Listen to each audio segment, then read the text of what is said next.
Hello and welcome to the news at 7, where we get to the heart of the day's stories and communities across Scotland tonight.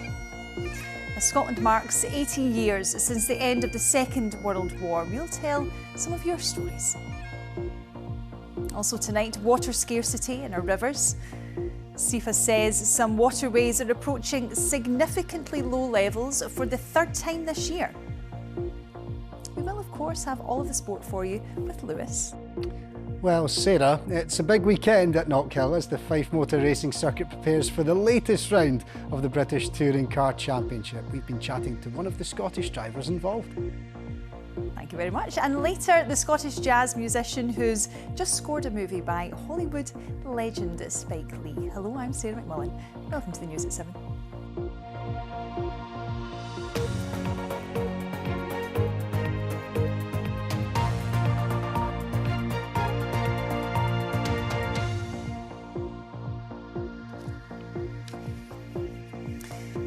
It's 80 years since VJ Day, victory in Japan, when the Japanese surrendered after the atomic bombings of Hiroshima and Nagasaki and the Second World War came to an end. Today, here in Scotland, people fell silent to remember that day. They lined the streets of towns and cities to mark the occasion alongside surviving veterans and their families. Here are a few of those pictures from Shetland to Edinburgh.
The pipes accompanying those remembrance services across Scotland earlier.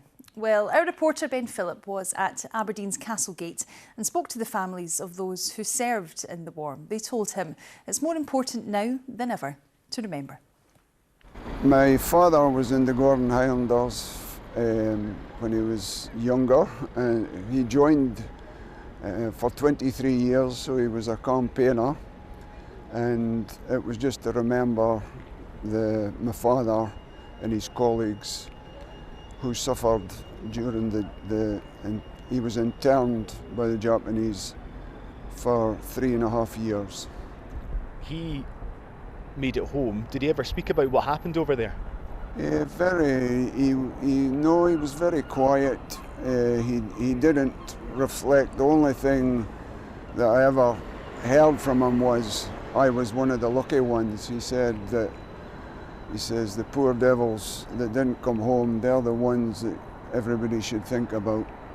He says, I made it home, so I'm fortunate. And his conversations, he maybe told you little bits, but he was never seen bitter. He just thankful that he came home. My father and my wife's father fought in Europe, and then my father was put on orders to go to Japan before it was concluded, but I'm glad that they're still remembering this type of activity. Remember those men and women who died for us. This is so needed. We're forgetting too much and forgetting the price that was paid. My father served in North Africa. My uncle was killed in Italy. Another uncle wounded in Korea. As time goes by and the veterans die off, it's getting forgotten. It's not being remembered enough. This is very appropriate. Ben Phillip reporting there. Well, you've also been messaging us, telling us your personal VJ Day stories. Jill from Edinburgh got in touch about her Aunt Sarah, a nurse who survived a torpedo attack on her Navy ship and spent the rest of the war as a Japanese prisoner of war.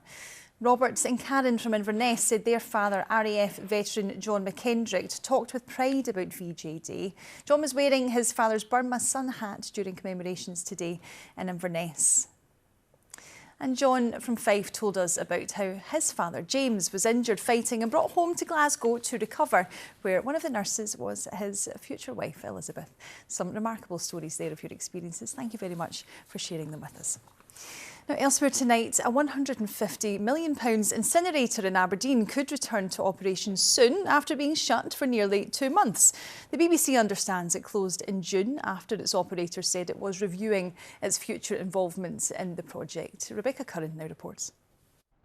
This shiny space-age style building was hailed as the future when it was opened just over a year ago, a way to prevent hundreds of thousands of tonnes of our rubbish being sent to landfill. It processes non-recyclable waste from Aberdeen, Aberdeenshire and Moray.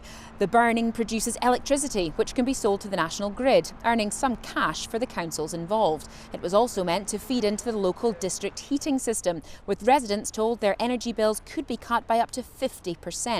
But since June, none of that's been happening. It's been shut down after a dispute between the two companies which operate it. Now, Aberdeen City Councillors have been told that that dispute is resolved and it could be back online as soon as next week. We were not told that this facility had gone offline. We found out from the media. Now, that is simply disgraceful. We have got huge concerns as to the additional costs that the council may be incurring and how do we recoup those costs. For now, this £150 million facility still isn't accepting any waste at all. Instead, it's being sent more than 30 miles away to landfill in Peterhead, and that's led to delays in bin collections for some residents. It's understood the facility will now be run by EFW Ness, a subsidiary of Acciona, one of the original operators. The issue will be discussed at a meeting of full council in Aberdeen next week. Rebecca Curran, reporting Scotland, Aberdeen. Well, we have asked the operators Endeavour and EFW Ness for a statement, but so far they haven't responded. Aberdeen City Council says costs will be recovered from the contractor and residents won't see their energy bills increase as a result of that temporary closure.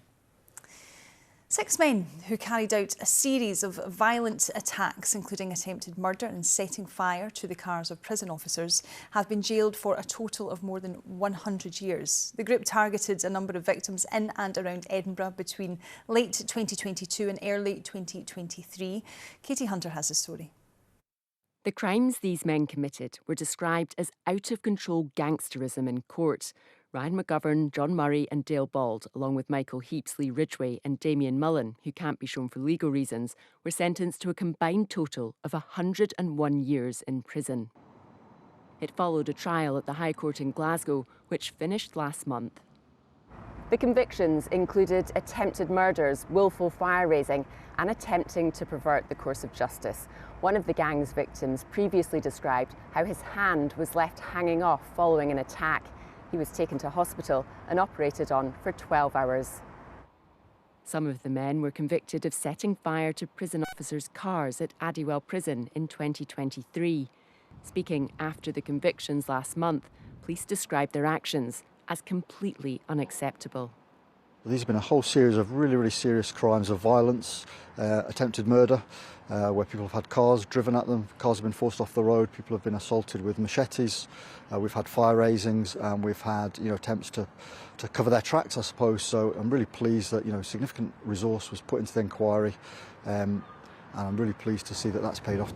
There were gasps from some of the men's supporters in court this afternoon as the sentences were read out. Michael Heaps received 23 years, Lee Ridgway 22 years, John Murray and Dale Bald 17 years each, Damien Mullen 14 years and Ryan McGovern 8 years. The judge, Lord Mulholland, said the sentences imposed on these men were intended to both punish and deter. Katie Hunter reporting Scotland, the High Court in Glasgow. Now, rivers and estuaries in the east of Scotland are approaching a critical level of water scarcity. That's according to the Scottish Environment Protection Agency. It says 21 areas are affected, including the River Don and the Firth of Tay. Earlier, I spoke to the agency's head of environmental quality. Scotland's seen a prolonged period of very dry weather, as we probably all know. Over the winter, we had basically below average rainfall across all of Scotland. We also had very little snow falling, particularly in the Eastern Highlands and North East, and that snow normally replenishes the groundwater flow. It adds water to the rivers during the spring and the summer. We've got very little snow up there, and all of that means we're seeing impacts in our rivers, and we're also seeing records like the lowest groundwater levels we've ever recorded. So it's a pattern across much of Scotland, but particularly affecting the east. And Nathan, what could the consequences of this be? So if we have prolonged periods of dry weather, it can then lead to long-term environmental damage. And that's why we've been working closely with abstractors and businesses who take water from the environment to let them know about the issues, encourage them to take action to reduce their water use, and all trying to eke out a precious resource for as long as we possibly can. And yeah, this is the third time this year that SEPA has expressed concerns over the river levels. Is this something that we're going to see more of going forward? And if so, how do you begin to tackle that? So Scotland's climate's changing, and we're beginning to see the impact of that change. Since 2018, we've had water scarcity every year, whereas before it used to be an unusual event. It's now becoming pretty much typical. And as you say, we've had 3 periods now where we've approached significant water scarcity. It's looking unlikely we're going to get the sort of rainfall we need. So at this point, we may be doing action like temporarily suspending licences and reducing the volumes people can abstract. Well, yesterday we saw downpours in the northeast of Scotland, some flash flooding and huge hailstones. What would you say to people who might think that this is already kind of sorting itself out? Yeah, it's a good point, but I think the sort of rainfall we're seeing, these extreme weather events with very, very heavy downpours, really that's landing on ground that's absolutely baked hard. And all that happens is that water runs straight off into the rivers and straight out to sea. We're not seeing the kind of steady Scottish drizzle you'd expect and hope for. And what that does is it really replenishes the soils and it builds back the water resilience, sort of filling up the sponge, which means our waters flow again and our rivers flow again. But those heavy rainfalls mainly just pour off, however disturbing they are for people who are caught in them. So what do you think needs to happen to tackle this long term? So really society in general needs to think about the impact of climate change and adapt our behaviours and expectations to suit. We need to think about long term about water resource use, water resource planning, and the behaviour we can all take to reduce our water use in our homes and in businesses. OK, Nathan, we'll leave it there. Thank you very much for your thoughts and your analysis on that tonight. We appreciate it. Thank you. OK, it's time to get a roundup of the stories which are making the BBC News app here in Scotland today. A Glasgow church pastor is facing lengthy jail time after being convicted of rape and child abuse. James Haram was found guilty of 19 charges of physical and sexual abuse. Elsewhere, a former RAF test pilot says a Chinook helicopter that crashed in Scotland, killing 29 people, was a show flight. The Ministry of Defence says the crash was thoroughly investigated. A council has been censured by a watchdog after records about bullying were modified weeks after it took place. Eastern Bartonshire Council said it had taken action to address the issue. And lastly, Scottish celebrity journalist Ross King is the 13th contestant of the next season of Strictly Come Dancing. Other dancers include Game of Thrones actor Christian Nairn. Well, for much more on all of these stories, you can scan that QR code, which you can see on the screen for you now. That takes you to the BBC Scotland News website. Now, Glasgow has got a bit louder this weekend as 200 bands descend in the city for the World Pipe Band Championships. And for the first time, young talent is being recognised too. Callum McLennan has the story. In what some have described as a change to the norm, the sun was shining on the start of this year's World Pipe Band Championships in Glasgow today. It's expected that over 7,000 pipers and drummers will take part in the events across today and tomorrow, as well as there being tens of thousands of spectators in attendance. We're always delighted to have the Worlds in Glasgow. It's become the home of the World Pipe Band Championships. It takes a lot of organisation. We have 207 bands coming along over the 2 days. We have over 120 staff on site looking after those bands. We have our amazing compilers looking after all the crunching of the numbers to make sure we crown the right person at the end of the day. The Worlds are exactly what they say on the tin, worldwide championships, with bands from the Middle East, Zimbabwe, the United States and Australia amongst those involved, as well as those closer to home. Well, I'm actually originally from Sydney, Australia. I live on the Isle of Lewis at the minute. It's amazing, really. Scotland's culture and music is the most recognisable thing in the world. So you can really see on a day like today, the kilt, the bagpipes, drums, it's gone everywhere and everybody loves it. So it's great. There's been a change of format to this year's competition. The Grade 1s got us started as usual. However, the afternoon was dedicated to the juvenile bands to allow them to showcase their talent on the world stage. I think it's an excellent idea, and I think it'll make the kids feel a bit more special that today is sort of dedicated to them. Everything starts at root level, so unless you have the kids at a young age piping and drumming, you're not going to have senior piper or drummers later on, so it's really, really important. And I'm so pleased for the kids today, and I'm sure we're in for a fantastic display of piping this afternoon. Prizes for the juvenile bands are presented tonight, following the massed pipe band performance. For the older ones taking part, tomorrow is their big day. In the elite Grade 1 competitions, who'll be performing again, we'll find out who will reach the pinnacle of piping and be crowned the best pipe band in the world. Cal McLennan, reporting Scotland, Glasgow. Well, still to come, we have the weather with Christopher and a jazzy tale courtesy of movie director Spike Lee. But before all of that, we have the sports, and who's it with? Paul?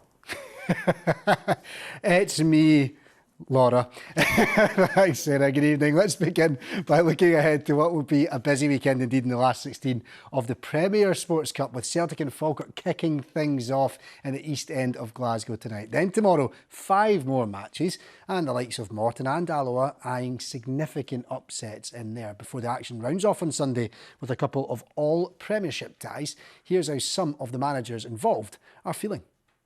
Yeah, it's a game we want to win, but it's also a game we have to balance. We had 5 games in 14 days. Some of the guys played a lot of minutes. So it's a chance for some people to get on the pitch, but we put a team out that we think will win the game and want to win the game. So I'm looking forward to seeing some of them guys on the pitch. Our chance of silverware is the cups. You know, the reality is we might not win the league every year, but we certainly have got an opportunity in the cup. You need luck, you need your form, you need things to go your way, but you know that is certainly a top aim of ours this season. We approach the game with the utmost respect for them. It's a great team.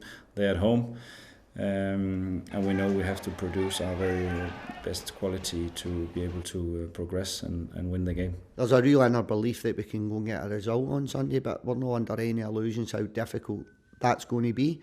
Hibs are coming off a tough European run. I've been watching their games, they've been brilliant.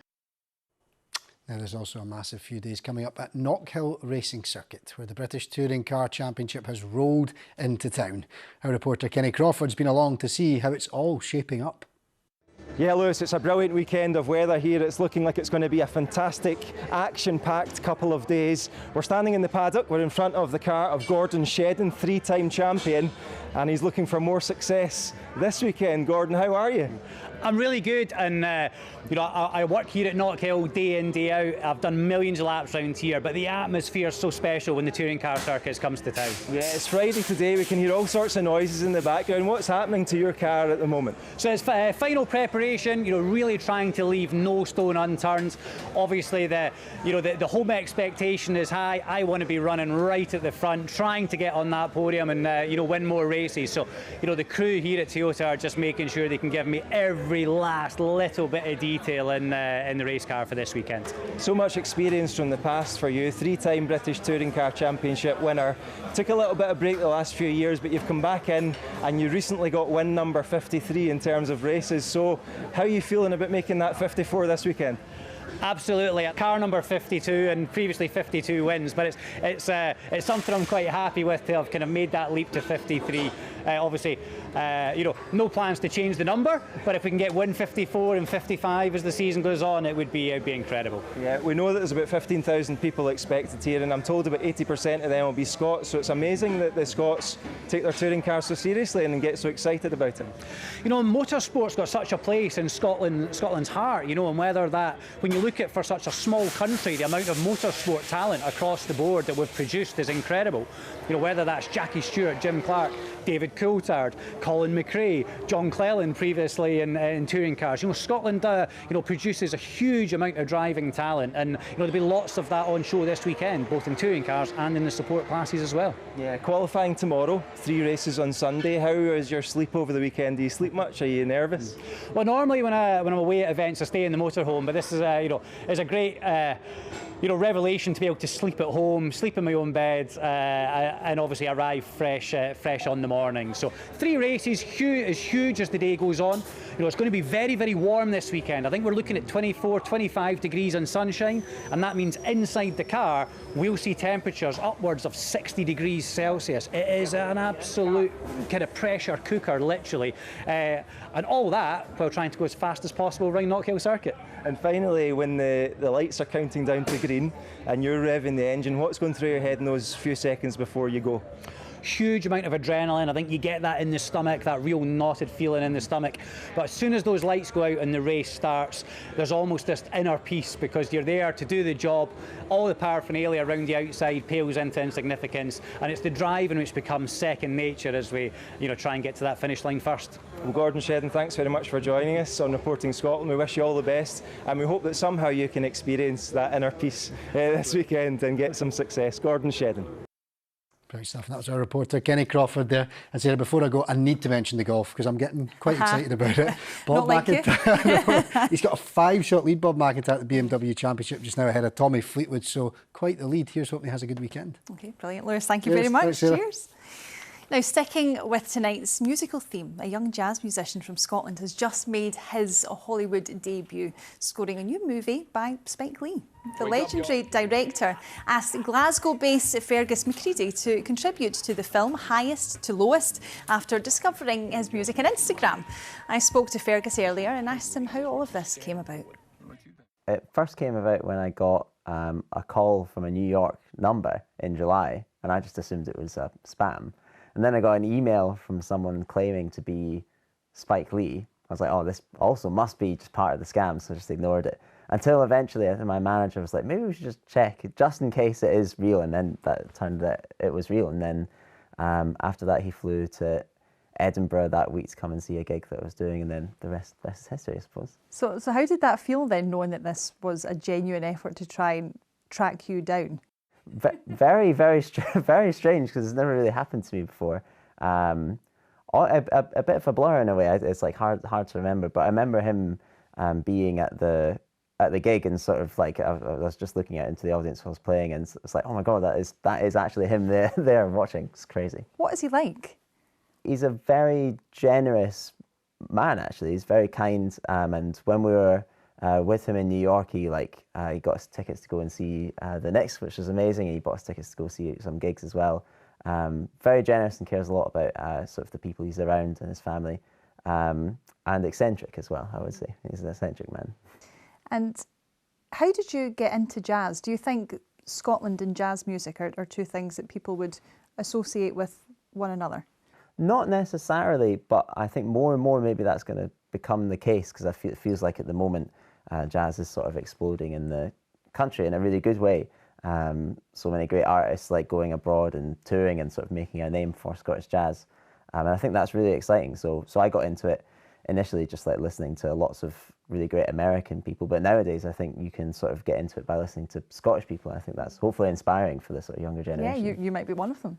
Yeah, maybe actually, maybe. And talk us through the process then.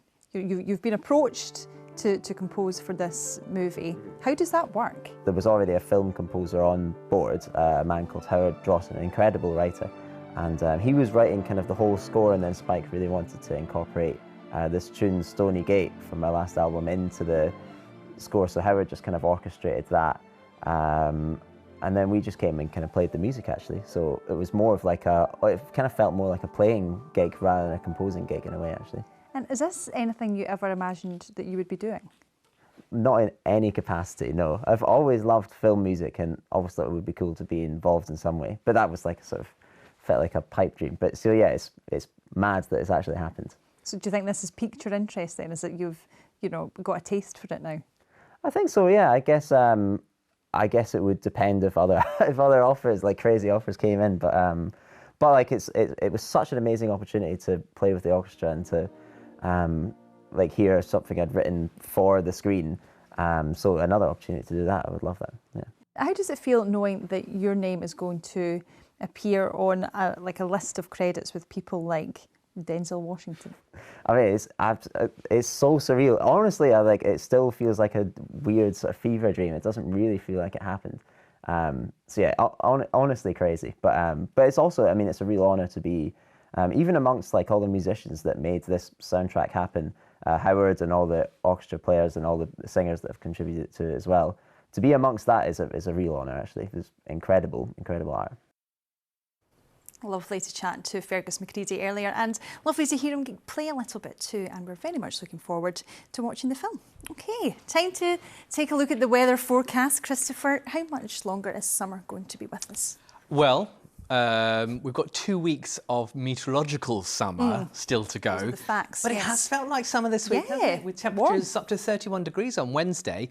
The outlook is a lot of dry weather, and if you like the warmth, we'll see a bit more of it, certainly on Sunday. Good news, thanks. Let's take a look at some Weather Watcher pictures, though, because today was a bit mixed, really. There were some lovely spells of sunshine. Certainly a great picture there from our Weather Watcher in Guruk. But some parts of the country, a little more in the way of cloud. The West Nile's there, and the East Coast, and actually the East will be fairly cloudy in the coming days, but dry. This is what's happening over the weekend. We've got high pressure with us, and that is going to keep things dry and settled. And as I mentioned, it will be turning warmer, certainly by Sunday and into Monday too.